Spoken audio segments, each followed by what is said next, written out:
우리 좌우에 계신 분들과 서로 인사하며 사랑하고 축복합니다. 사랑하고 축복합니다. 사랑하고 축복합니다.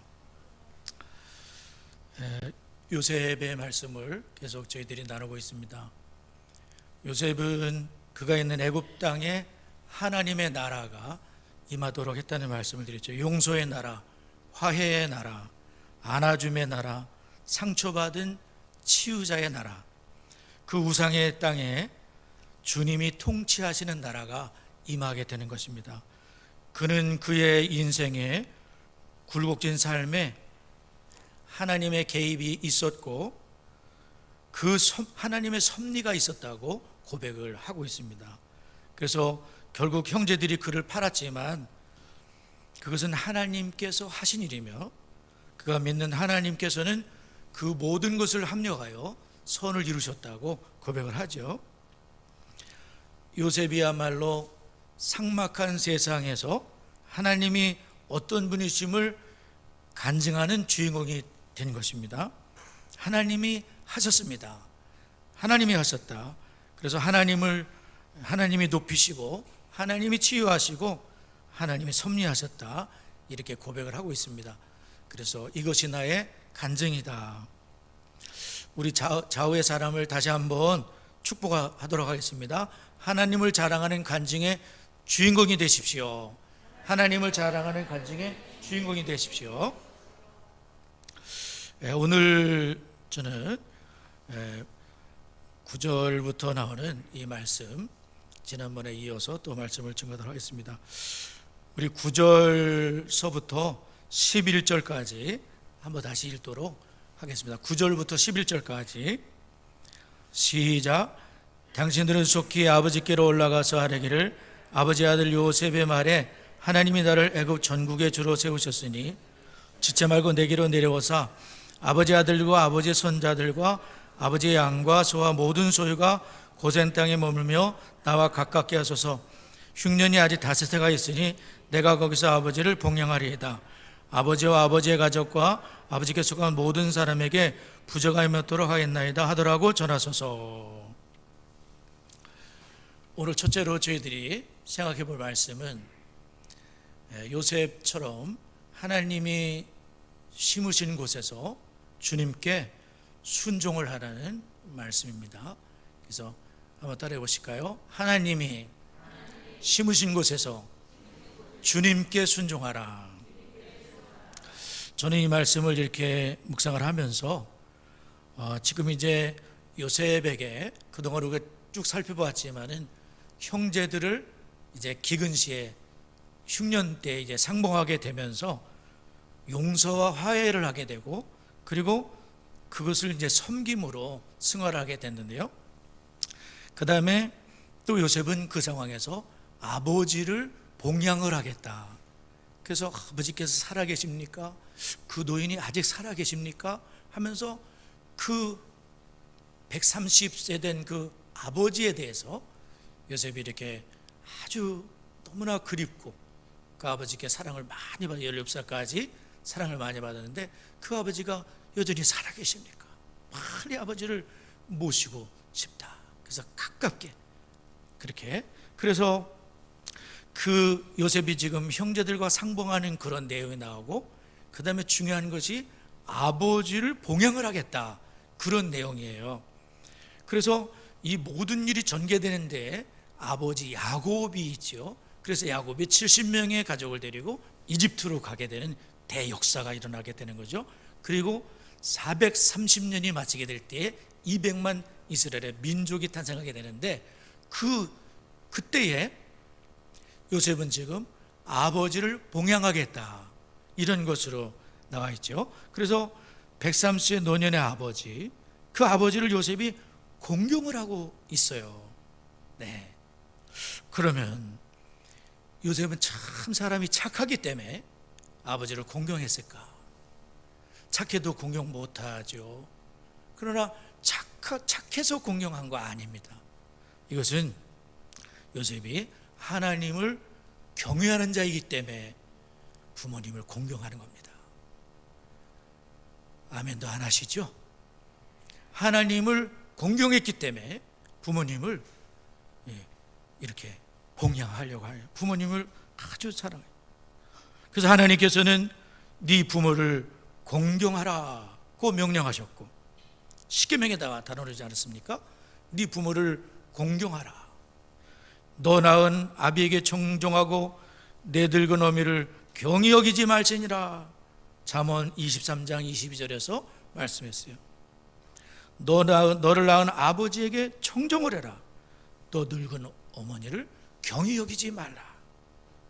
요셉은 10번에 걸쳐서 오늘 우리가 읽은 본문에서 아버지라는 이름을 10번 이렇게 부르고 있습니다. 아버지를 곁에 가까이 모시고 아버지의 모든 짐을 이제 제가 다 지겠습니다. 아버지의 아들들과 아버지의 손자들과 아버지의 양과 소와 모든 소유가 고센 땅에 머물며 나와 가깝게 하소서 10절에서 말씀하고 있지요. 간청하는 것 같아요. 아버지 제발 좀 오세요. 제발 좀 오세요. 간청을 하고 있습니다. 꼭 이 축복을 아버지와 아버지의 아들들과 손자들과 나의 형제들과 이제 화목이 됐으니 다 그 축복을, 이 애굽의 어마어마한 그 요셉이 누리는 그 모든 것들을 함께 누리고 싶어요. 이제는 단순히 용서해서 끝난 게 아니라, 화해해서 끝난 게 아니라 섬김까지 가겠다는 겁니다. 죽을 때까지 섬겨요. 그리고 할렐루야, 섬김까지 가겠다는 거예요. 하나님의 나라가 엄청납니다.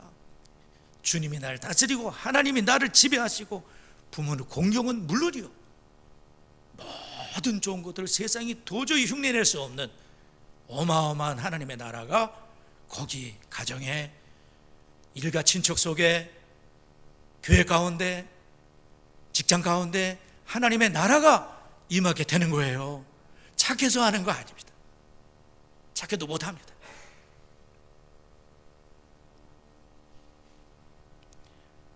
아버지와 아버지의 가족과 아버지께 속한 모든 것이 부족함이 없도록 할 테니까요. 저 그 정도 되니까요. 하나님이 이만큼 축복하셨으니까요. 오세요. 오세요. 가깝게 오세요. 아버지 꼭 오세요.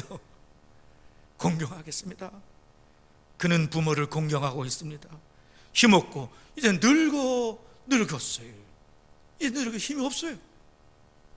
근데 요셉 곁에 오시지 않습니까? 17년 동안 요셉이 참 147세의 세상 떠날 때까지 야곱의 죽음은 영광스럽게 애굽에서 영광스러운 장례식을 해줬어요.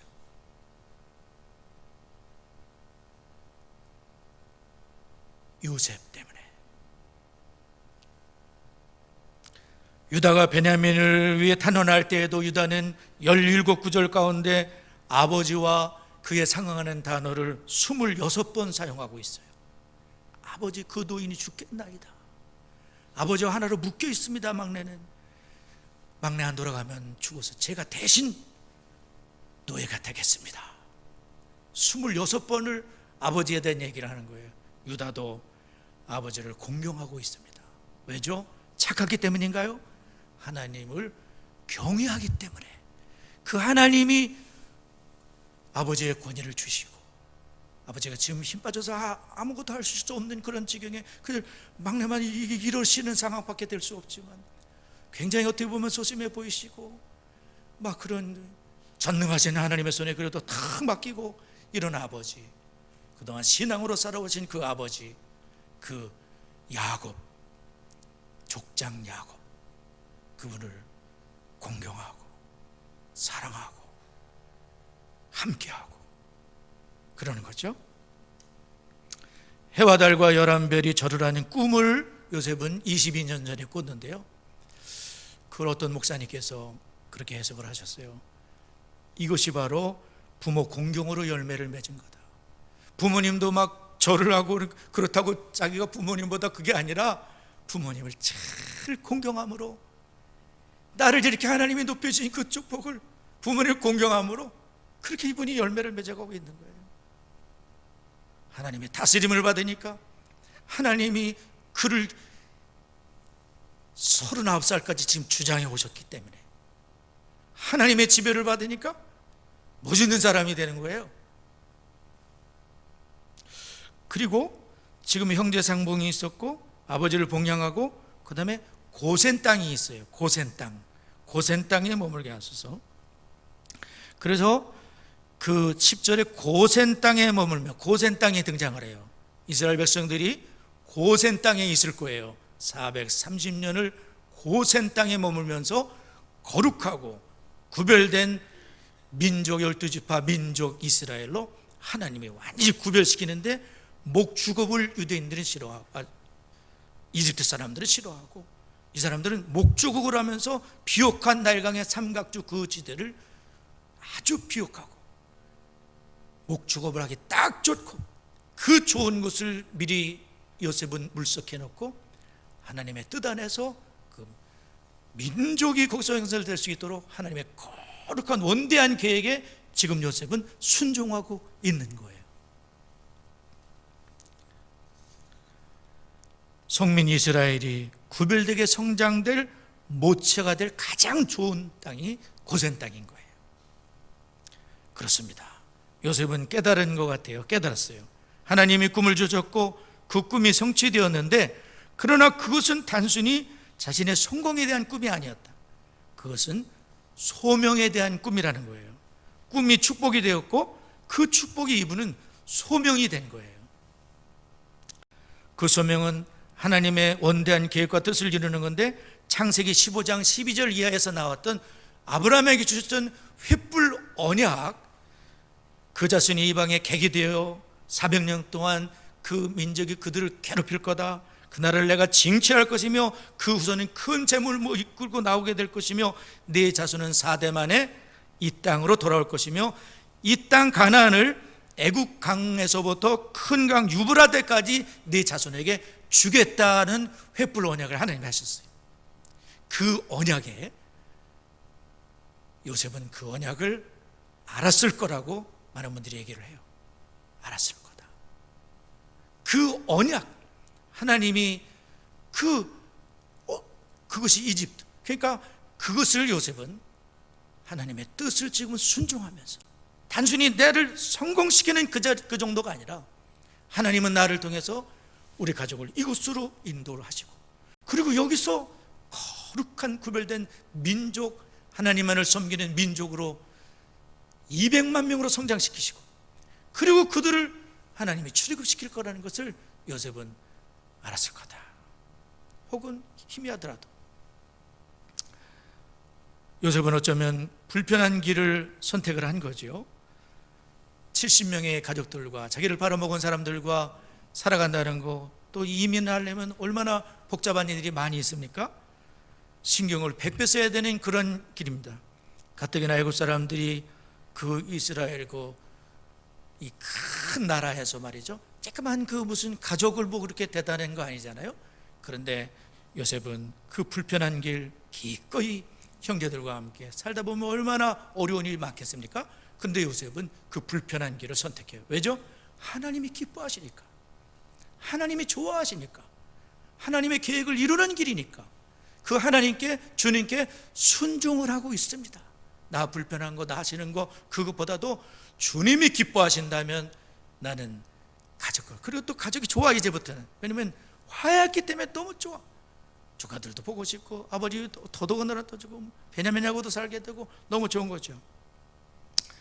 축복이 소명이 되었기 때문에 그렇습니다. 나 한 사람 잘 먹고 잘 사는 것이 아니라 주님의 뜻을 깨닫고 그분이 나를 보내신 뜻을 이루는 삶인 거예요.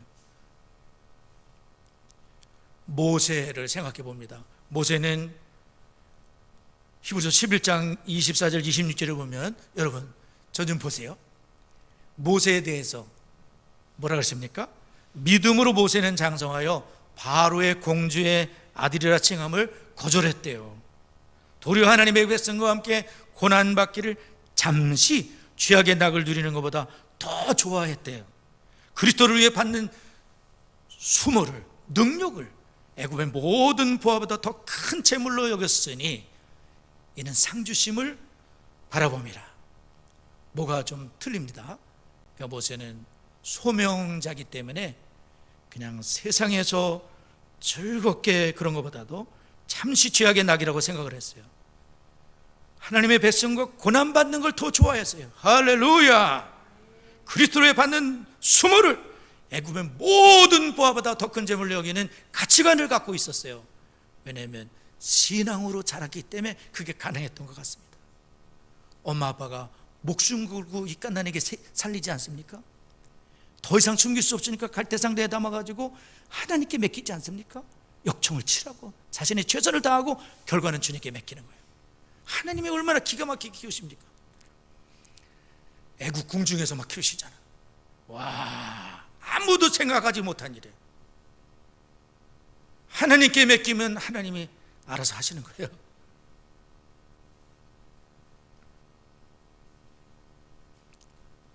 지금 요셉은 하나님의 소명을 깨닫고 지금 자신이 할 수 있는 거예요. 그거는 다. 그래서 형제들과 상봉하는 길을 선택하고 그 다음에는 또 아버지 공경하고 그러다 보니 하나님의 원대한 계획에 맞출 수 있고 또 섬기다 보니 하나님의 원대한 계획을 이루는 엄청난 축복의 통로가 그분이 됐던 거예요.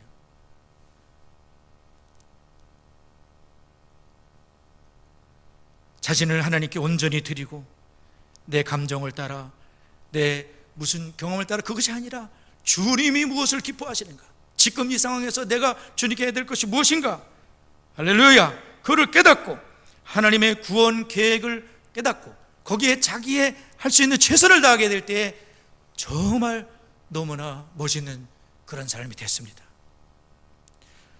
전생애를 주님께 드린 요셉을 생각해 보세요. 얼마나 멋진 인생인가. 요셉은 하나님을 경외했기 때문에 우리가 알지만은 죄에 참 크게 생각했어요. 죄, 피 흘리기까지 막 싸우면서 그 죄 때문에 감옥에 가지 않습니까? 죄 도망가지 않아가지고 가늠죄 짓지 않으려고 그렇게 막 도망치지 않습니까? 남들 다 그렇게 하는데도 이분 막 도망치면서 그냥 억울하게 누명 써가지고 감옥에 갇혀가지고 12년을 감옥에 갇혀.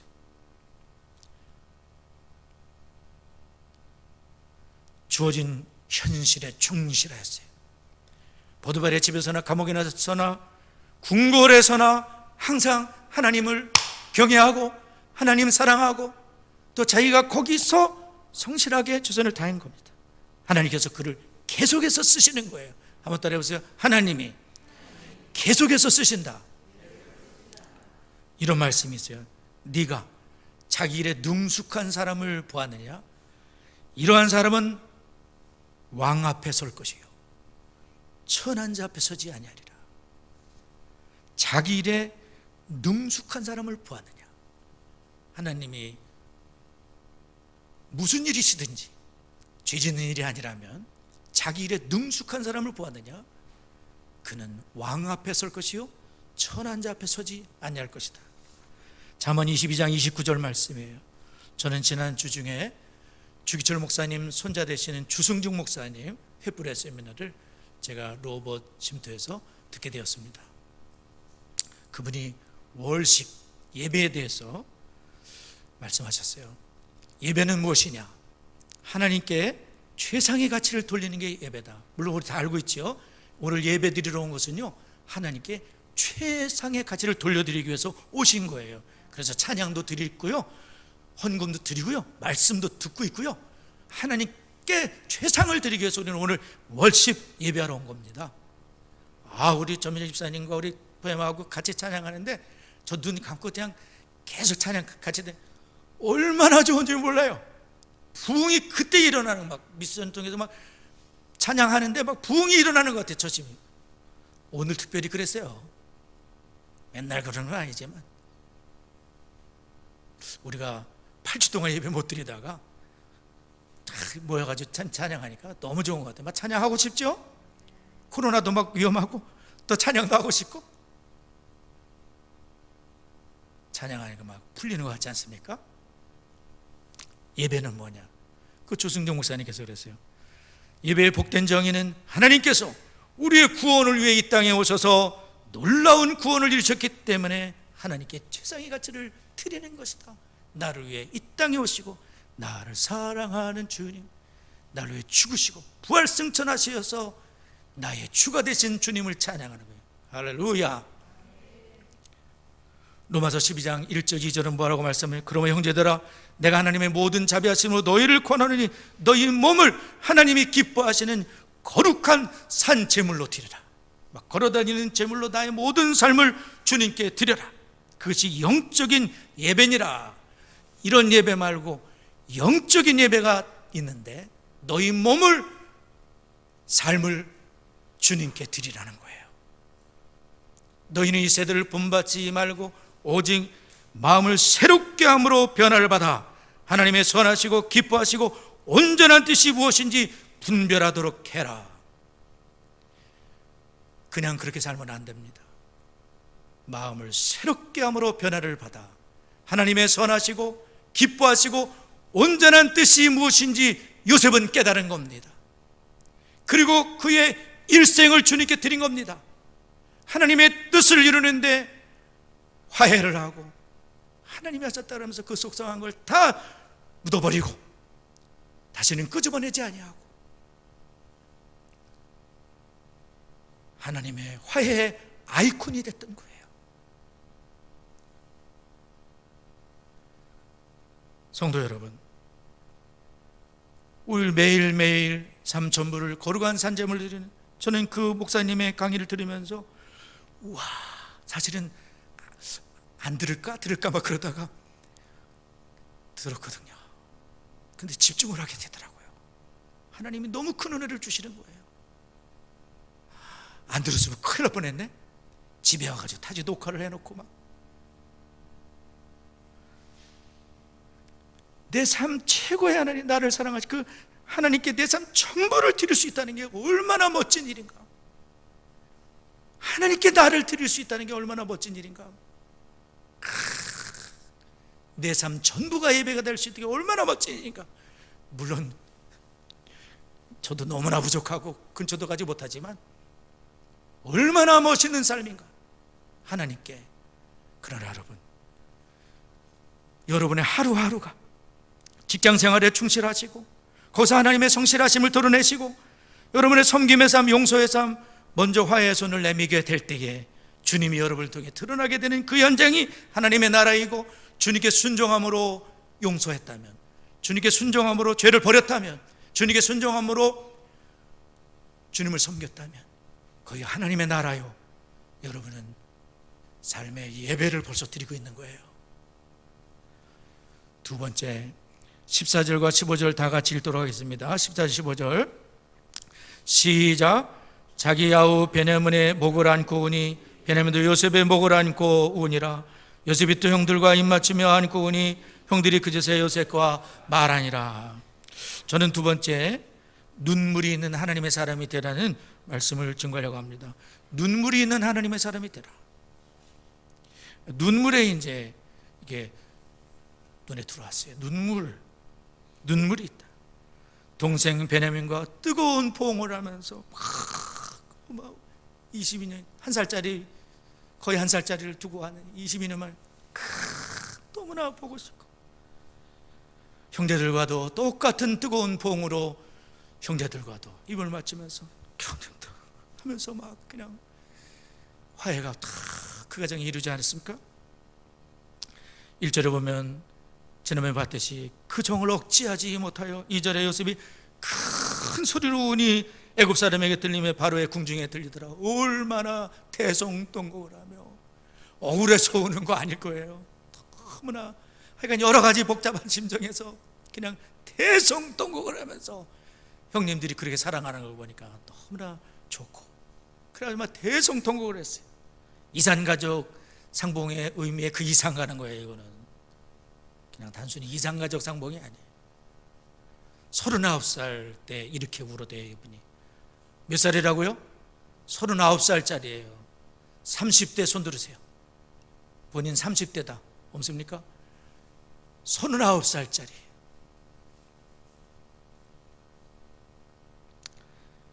사실 요셉은 형제들을 만날 때마다 그 앞에서 정체를 숨겨야 되기 때문에 울 수는 없고 몰래 들어가서 울고 나오고 그랬어요.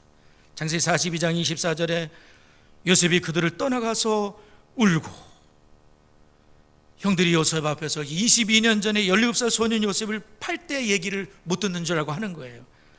그가 우리에게 애걸할 때 그 마음의 괴로움을 보도 듣지 아니했으므로 이 괴로움이 우리에게 임하는 거야. 요셉이 그 얘기를 듣고서 우는 거예요. 창세기 43장 30절에서는 요셉이 아우를 사랑하는 마음이 북받쳐 급히 울 곳을 찾아 안방으로 들어가서 울고 얼굴을 씻고 나와서 그 정을 억제하고 음식을 차리라 하며, 이제 베냐민 드디어 만났을 때 포항에 이제 숨겨야 되잖아요. 근데 숨기기 때문에 감정을 다 표현할 수가 없어요. 그래가지고 급하게 막 울고 안방에 들어가가지고 이렇게 울고 나와서, 그리고 이제 이렇게 아무렇지 않은 듯이 동생을 이제 만나게 되는 거예요. 동생 생각하니까 1살짜리가 어느새 23살에 듬지가 청년으로 다 섰는데 그래도 불쌍해 보이는 거예요. 그 나이에 요셉은 보디발 집에서 종살이를 하고 있을 때예요. 참을 수 없는 사랑의 마음이 하나밖에 없는 동생 베냐민에게 흘러가는 거예요. 낳자마자 돌아가신 엄마, 친엄마 없이 자란 22년의 세월. 동생 보니까 막 그냥 눈물이 막 솟구치는 거예요. 불쌍하다. 그리고 나중에 살펴보겠지만 22년 만에 아버지를 드디어 만나면서 요셉이 울어요. 창세기 46장 29절에 요셉이 그의 수레를 갖추고 고센으로 올라가서 그의 아버지 이스라엘을 맞으며 그에게 보이고 그의 목을 오금 맞춰 안고 얼마나 아버지께 안겨서 아버지께 안겨서 울고 있습니다. 그리고 이후 17년의 세월이 지나 아버지가 야곱이 소천을 하셨을 때에 그 아버지를 바라보며, 돌아가신 아버지를 바라보며 웁니다. 그리고 장례를 치르며 7일 동안 크게 애곡하고 애통하게 되는 거예요. 얼마나 크게 울어대는 울음이었는지 아주 거기 지명이 생겨버렸어요. 나중에 살펴보겠습니다. 그리고 요셉의 형들이 아버지가 소천하신 다음에 요셉에게 아버지가 명령하셨다고 하면서 혹시 요셉이 해칠까 봐, 네 형들에게 내게 악을 행하실지라도 이제 바라건대 그들의 허물과 죄를 용서하라 하셨나니 당신의 아버지 하나님의 종들인 우리 죄를 용서해 주세요. 막 이렇게 하니까 요셉이 그들이 그에게 하는 말을 들을 때 울었더라. 제가 하나님 대신할 수 있습니까? 그 말을 듣자 믿지 못하는 그들을 때문에 울었더라. 그때 요셉의 나이가 56살 때입니다. 여전히 그는 눈물이 있습니다. 화해의 눈물, 안아주는 눈물, 형제의 눈물, 안타깝게 생각하는 눈물, 여하튼 눈물이 있는 분입니다. 찬송가 549장 흐름은 조금 다르지만 내 주여 뜻대로, 내 주여 뜻대로 행하시옵소서. 건건심 중에도 낙심케 마소서. 주님도 때로는 울기도 하셨네. 날 주관하셔서 뜻대로 하소서. 그 찬송이 생각나더라고요. 울기도 하셨네. 큰 근심 중에도 낙심하지 말게 해주세요. 예수님은 대략 한 3번 그 이상이시겠지만 예루살렘아 예루살렘아 하시면서 예루살렘에 가까이 왔었을 때 그 멸망을 바라보시면서 주님이 우셨습니다. 친구 나사로가 죽었을 때 그 죽음 앞에서 주님이 눈물을 흘리시더라. 겟세마네 동산에서 우리 대신 십자가를 앞두시고 주님께서 눈물과 통곡으로 간구와 소원을 올렸고 그 경외하심을 하여 들으심을 얻었느니라. 예수님도 눈물과 통곡으로 십자가를 지시기 위해서 주님께서는 눈물과 통곡이 있는 주님이셨습니다. 그래서 강준민 목사님이 그러시더라고요. 요셉은 정이 많은 사람이요 감정의 탁월함으로 이렇게 표현을 하셨어요. 가장 경건한 사람은 희노애락이 분명한 사람이라고 했습니다. 거친 세파에 우리의 심령이 삭막해지지 않기를 우리 성도님들 축복합니다. 어떻게? 요셉은 주님께 순종하며 눈물이 메마르지 않는 하나님의 사람으로 그 거친 세파에서도 그런 주님을 닮은 사람으로 세워지게 됐을까요? 그가 하나님께 붙들린 생애를 살았기 때문에 그렇습니다. 창세기 49장 22절은 요셉은 무성한 가지 곧 샘 곁에 무성한 가지라 그 가지가 담을 넘었도다. 샘 곁에 무성한 가지가 됐어요. 샘에다가 뿌리를 내리고 있습니다. 할렐루야. 초막이나 궁궐이나 하나님을 경외했었어요. 높은 산에 있을 때도, 거친 들판에 있을 때도 하나님을 사랑해요.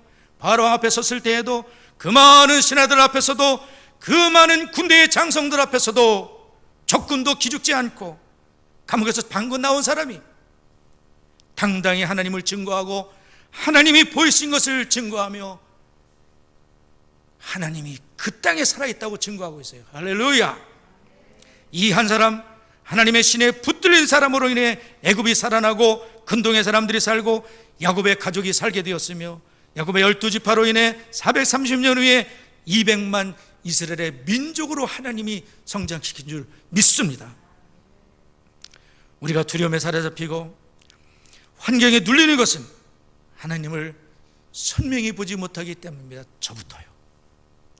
하나님께로부터 멀어지며 그분에게서 시선을 뗄 때입니다. 모든 시선을 우리가 찬양하듯이 주님께 드리고, 찬송가 기가 막히네요. 보니까 기가 막히네 찬송가가. 저는 지난 화요일날 성경을 읽다가 이사야에서 이런 말씀을 보게 되었습니다. 이사야 46장 3절 4절인데, 야곱의 집이여 이스라엘 집에 남은 모든 자여 내게 들을지어다.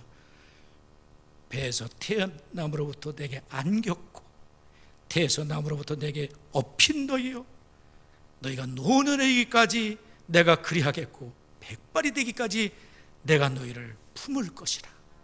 내가 지었으니 내가 업을 것이요 내가 품고 구하여 내리라. 저는 업혔다 안겼다 품었다 막 이렇게 많은 성경이 있는지 창피하게도 몰랐습니다. 정말 몰랐어. 그냥 읽고 지나쳐버린 것 같아. 근데 그날따라 지난 화요일인가요?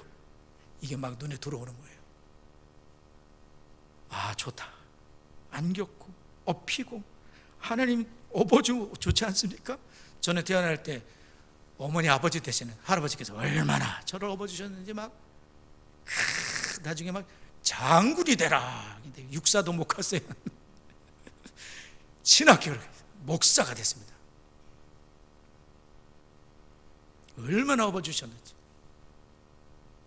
업힌 너희여 너희가 노내리기까지 내가 그리해 주겠다. 하나님께서 처음 보는 말씀처럼 다가왔어요. 너무나 위로가 되고, 그래서 막 그 티일 전문이 거기다 열심히 적었습니다. 빨간 동그라미 쳤습니다. 이런 말씀도 있었어요. 이사야 57장 15절 지극히 존귀하며 영원히 거하시며 거룩하다 이름하는 이가 이와 같이 말씀하시되, 내가 높고 거룩한 곳에 있으며 또한 통회하고 마음이 겸손한 자와 함께 있나니 이는 겸손한 자의 영을 소생시키며 통회하는 자의 마음을 소생시키려 함이라. 하나님은 지극히 존귀하시고 영원히 거하시고 거룩하다 이면인데, 그분이 높고 거룩한 곳에 있는데 특히 누구와 함께 하시냐면 마음이 통회하고 마음이 겸손한 그분, 그 높으신 하나님이 같이 해주시겠다는 거예요. 이제 말씀을 맺겠습니다. 날마다 성도님들 깨어 구하기를 힘쓰고, 큐티 열심히 하시고, 성경 읽기 열심히 하시고, 자세히 읽어야 보인다. 묵상하시고, 깨달은 말씀에 오늘도 깨달은 게 있다면, 마음에 와닿은 게 있다면 순종하시고, 순종하려고 노력하시고 주님께 나아가셔야 돼요. 주님이 심으신 자리에서 할 수 있는 것을 하십시오. 주님의 뜻을 분별하고 순종하시고, 눈물이 특히 메마르지 않도록, 삭막해지지 않도록, 이 코로나19 상황에서도 메마른 심령이 되지 않도록 주 예수님께 뿌리 내리고, 그럼 하나님의 사람들로 살아갈 수 있기를 바랍니다. 반주 좀 해주세요. 우리 다 같이 한번 하시면서 드린 말씀을 기억하면서 하나님 앞에 우리 기도하시기를 바랍니다. 정말 하나님이 심으신 것에 조직에 순종하며, 부모를 공경하며, 형제를 사랑하며, 정말 하나님께 영광 돌리는 우리의 삶이 될 수 있도록 기도해 주세요. 눈물이 메말라지지 않도록 통곡하며 기도하셨던 주님처럼 저희들도 이때 겸손하며 회개함으로 하나님께 기도할 수 있는 날마다 삶의 예배로 하나님께 영광 돌릴 수 있도록 우리 다 같이 작은 소리로 한 목소리로 똥손으로 기도. 주여 하나님 감사합니다. 하나님 아버지 감사합니다. 감사합니다. 감사합니다. 주님, 주님께서 심으신 그 자리에서 주님께 순종하기를 원합니다.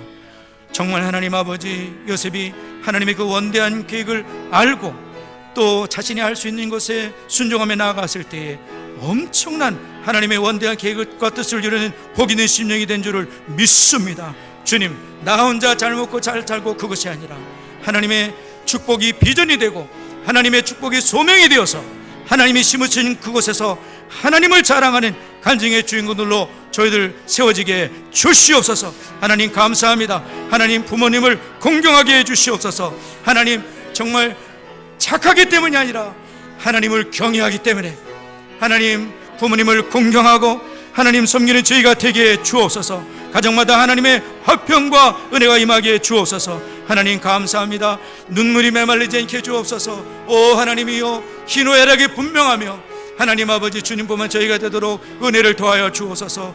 하나님 아버지, 하나님의 사람들로 우리가 날마다 기억하기를 힘쓰고 하나님 큐티도 성경 읽기도 묵상으로 순종으로 주님께 영광 돌리는 저희의 삶이 되도록 은혜를 더하여 주옵소서.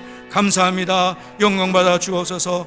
예수님의 이름으로 기도드리옵나이다. 아멘.